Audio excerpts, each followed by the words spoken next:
دې چې دعا وغواړي چې قبول کړم ولا من يسألني فأعطيه وای څوک دې چې سوال وکړي چې ورکړم ولا ټول کال لګیا وي تو او فسق او فجور دې کړی دی اوس راشه تا ته الله دعوت ورکوي من يستغفرني فأغفر له تو شته چې بخښنه وغواړي چې معافي کړم 12 میاشتو کې دې کوم ګناهونه کړي الله وایي زه به دې معاف کړم خیر زه به ډېر غټ بدبخته یم چې د الله د دې اعلان جواب زه یو ځل ورنه کړم چې یا الله زه راپاڅېدلی یم ما معاف الله نبی فرمایي من قام رمضان ایمان واحتساب غفر له ما تقدم من ذنبه چا چې د رمضان قیام کوو تراویح کول تهجدي کول قیام اللیل د دې ټول شپې مونځ ته ویل کېږي د اول شپې په اوله کې کېږي په منځ کې کېږي په اخره کې کېږي ټول قیام اللیل ویل کېدلی شي دا چې د ایمان په بنیاد څوک وکړي او د ثواب دپاره وکړي الله وایي زه ورته مخکې ګناهونه معاف کړم غفر له ما تقدم من ذنبه 11 میاشتو کې دې کوم ګناهونه کړي الله وایي زه به دې معاف کړم خیر او ته خو قیام وکړه که نه نوجوانانو مزه یې د دغه خلکو په جالور کې ځان مه ګیروئ چې کوم منکرین حدیث تاسو ته یو غلط تصور درکړی دی چې تراویح پکې چا راوستي دي او د الله بندګانو دومره غټ خیر نه تاسو ځان محروموئ د الله نبي من قام رمضان ایمانا واحتسابا غفر له ما تقدم من ذنبه مخکړي ګناهونه پرې معاف کېږي منکرین حدیث ظالمان وصلی الله ورغلي دي الله ورسره خپل معامله کوي ان شاء الله تعالی عامله الله بما يستحق الله له سره معامله وکړي چې کوم معاملې دې مستحق دی زما نوجوان نسل د مانځنه متنفره کړی دی زما نوجوان نسل یې تراونه متنفره کړی دی ودرېږئ الله ته قیام وکړئ دا معمولي خبرې نه دي د مؤمنانو په صفت کې الله دا لیکلي دي قرآن کې لیکلي دي كانوا قليلا من الليل ما يهجعون جنتیان به د شپې ډېر لږ خوب کاوه جنتیانو په باره کې راځي دوی به د شپې ډېر لږ خوب کاوه وایي والذین یبیتون لربهم سجدا وقیاما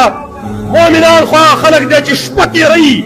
یا په سجده باندې پروت او یا خپل الله ته ولاړ وي او دې تلاوت کوي دا د مؤمن صفت دی او ډېر ظالم د خلکو ذهن دا جوړ کړو چې د قیام هېڅ فایده نشته دی قیام اللیل څه ته ویلې کېږي او قیام اللیل څه زمانو د شپې الله ته ودرېږئ قیام وکئ نور کله خو نشي راپاڅېدلی دې کې خو پېشمني ته راپاڅېږي د پېشمني په دوران کې یوازې خوراک نه پېشمني په دوران کې خیر دی یو 2 رکعت لمونځ وکړه یو 4 رکعته لمونځ هم وکړه کم سے کم د دغه حدیث کې خو به راشي چې نبي صلی الله علیه وسلم فرمایي د الله د شپې په دې اخره حصه کې د اولني اسمان ته راکوزېږي لکه څنګه چې د الله د شان سره لایق ده او د حدیث بار بار تاسو اورېدلی دی او اعلان کوي من یستغفرني فاغفر له سبحان الله الله اعلان کوي موږ ته من یستغفرني فاغفر له څوک به بخښنه وغواړي چې بخښنه ورته وکړم څوک شته چې بخښنه وغواړي لا حول ولا قوة الا بالله دومره خوږ رب دی زموږ دومره خوږ الله دی زموږ چې موږ ته دعوت راکوي څوک شته چې استغفار غواړي چې معافي کړم ټوله ورځ لګیا یي ټول کال لګیا وي تو او فسق او فجور دې کړی دی اوس راشه تا ته الله دعوت ورکوي من یستغفرني فاغفر له څوک شته چې بخښنه وغواړي چې معافي کړم دا لبیک په څوک وایي په دغه ټیم کې لا حول ولا قوة الا بالله دا ډېر زه غټ بد قسمته به یم زه به ډېر غټ بدبخته یم چې د الله د دې اعلان جواب زه یو ځل ورنه کړم